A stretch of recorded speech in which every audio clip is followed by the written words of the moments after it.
Hello people of the internet, welcome back to my new video. I was really busy with finals, so I'm shooting this a little late and it'll be uploaded a little later than usual. I try to upload it on the weekends, but yeah. And before I continue, I just want to mention that my channel is not an activism channel. I just talk about things that I'm passionate about so that people think more about it and then start doing more research and then maybe, you know, learn from actual activists. But this is just sort of like a starting point to start the conversation. And I just need an outlet to talk about stuff that frustrates me, right?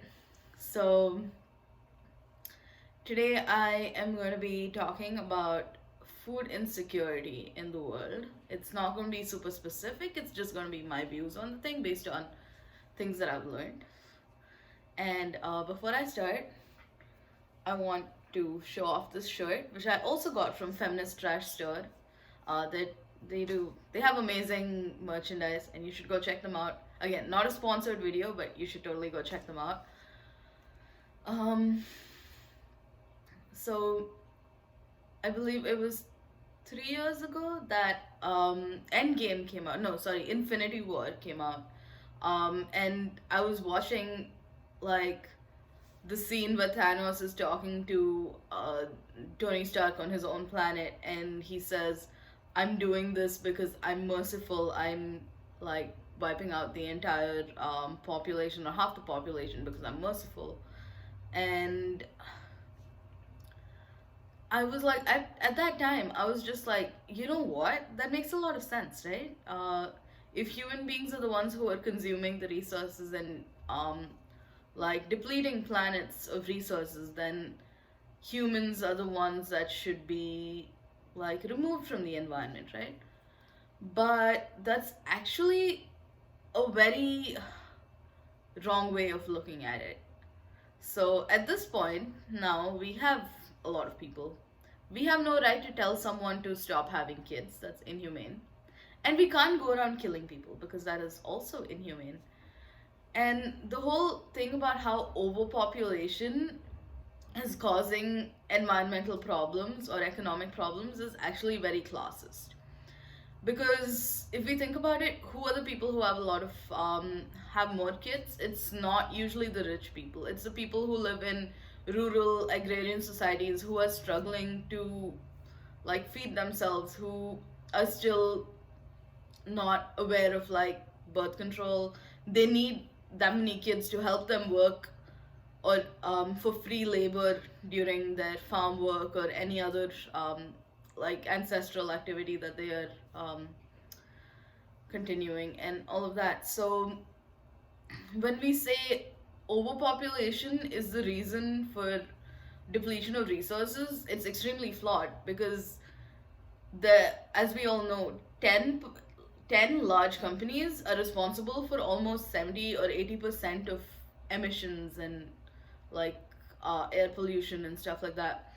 At the same time, the top 1%, the extremely rich people, and even the middle class consume a lot more than what a big family of poor people would be consuming, right? Think about the middle class. We take cars everywhere, but I mean, and I only have 3 people in my family. We take cars everywhere, but a family of 7 would not have the same thing if they cannot afford the car, right? So it is extremely classist to chalk the problem of environment and depletion to overpopulation. At the same time, it's very wrong. It's a very wrong notion that we aren't able to produce enough to feed other populations, the populations that at the moment are not getting enough food, right? Even in extremely prosperous countries, I'm gonna take US as an example. Very prosperous country, as in a lot of people are living their best life. There are still people who are struggling to eat, and that isn't because there isn't enough food, but that's because food, like systematically, they have been excluded from food distribution and like access to the right kinds of food and all of that. So when we talk about being able to produce food, there are a lot of statistics that say that at the moment we produce enough food to feed 10 million people.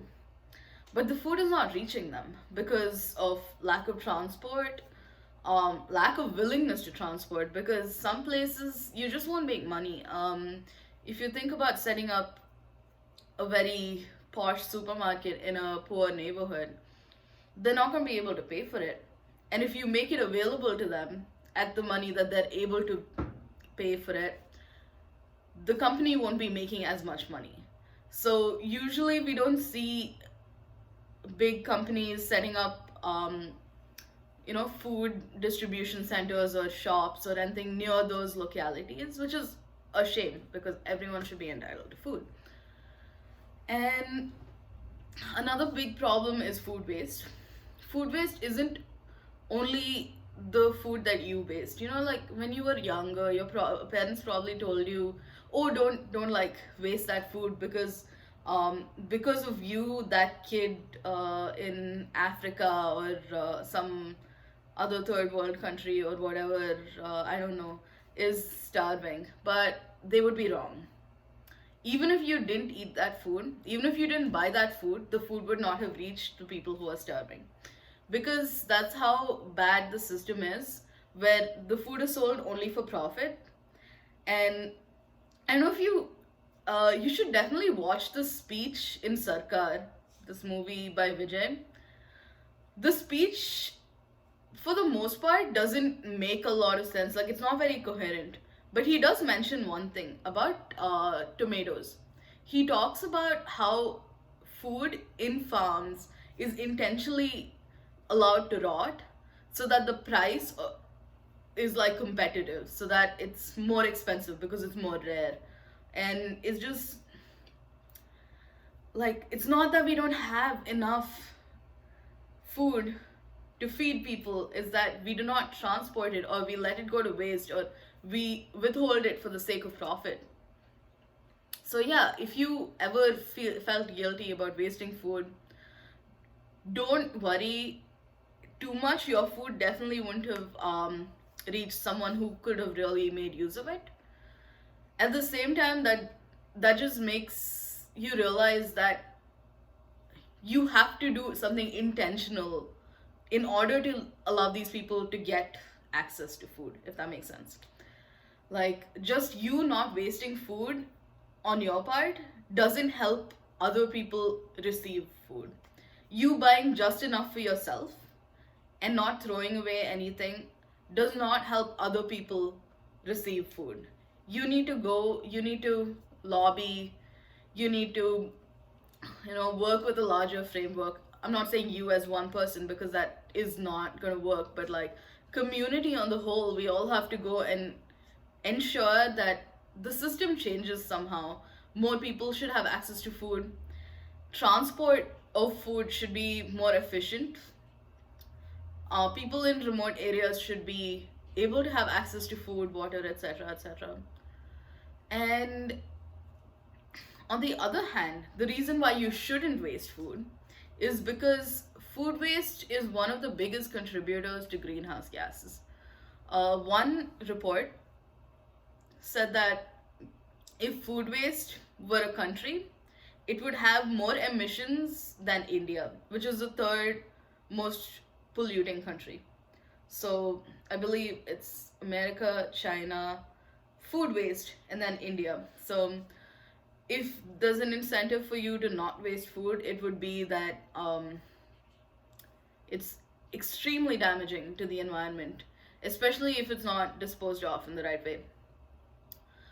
Now, a lot of people talk about, like, when I bring up veganism, a lot of people say a lot of people don't have access to vegan food, right? And when we think about vegan food, the first thing that comes to our mind is like I don't know, Daya cheese or something fancy, but vegan food is as simple as dal, chawal, sambar sadam. I think I've mentioned this multiple times before, but vegan food doesn't have to be as complicated as people make it.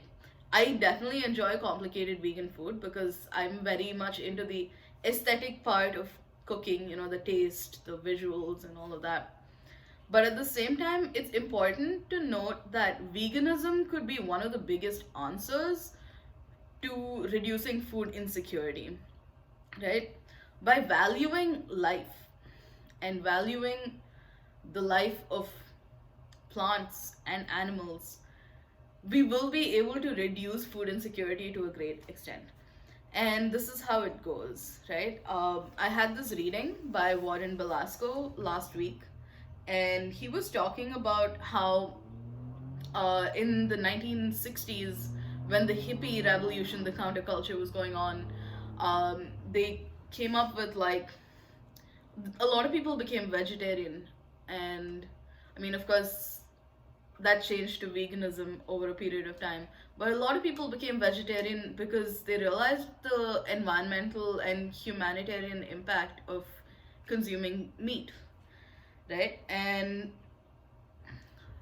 in this, he mentions that it takes 21 pounds of vegetable to feed an animal that will yield you 1 pound of beef, or 1 pound of, yeah, 1 pound of beef. So if you feed a cow 21 pounds and it gives you only 1 pound of meat, that means we're losing a lot of energy, we're losing a lot of nutrients, we're losing a lot that could have easily fed someone. I mean, how much vegetables do people usually eat in a day? Probably max 2 to 3 pounds maximum, maybe a little more than that if they're extremely hungry on that day. But when all of this goes into feeding animals, and then these animals are sent to very particular places, not everyone has access to these animals, which means the rich people are eating a steak that could have fed 6 people, like if it hadn't been turned into a steak, right? And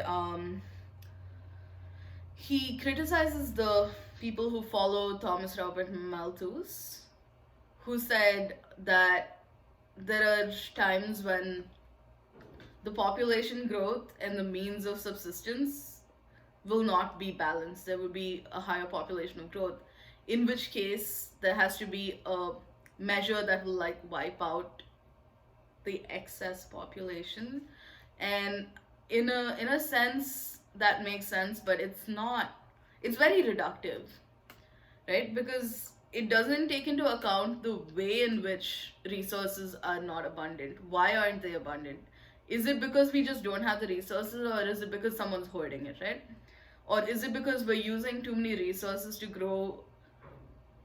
um to grow another resource that isn't going to benefit the larger population? And he said this beautiful line. He said, um, but rather than advocate a reduction in steak consumption, most Malthusians urged a reduction in the number of steak consumers, that is, through birth control, right? And I think that line just, it blew my mind. Right now, we shouldn't go around saying, "Oh, let's stop having kids." I mean, if that's not something you're into, you don't have to have kids. But if you want to have kids, sure, go ahead. That is not something that other people should be telling you to do. If someone's dream is to become a parent, go ahead, go for it. That's no one else's place to talk about it. But we do have to work on another side. This is something that other people can tell you to do. That is, be a decent human being. Don't hoard resources. Resources are not infinite, unlike the statements made by one very interesting influencer.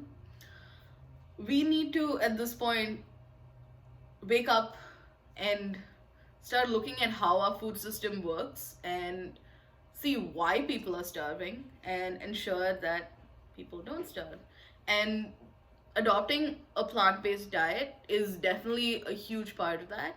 It's very important. I mean, veganism on its own to liberate animals is important, but at the same time, a plant-based diet is also good for other people and for the environment. So yes, let's, I don't know, try to be more compassionate and more aware, and let's not make damaging statements like population control is the best way to stop climate change. That's all for today. Thank you so much. Hope you enjoyed the video.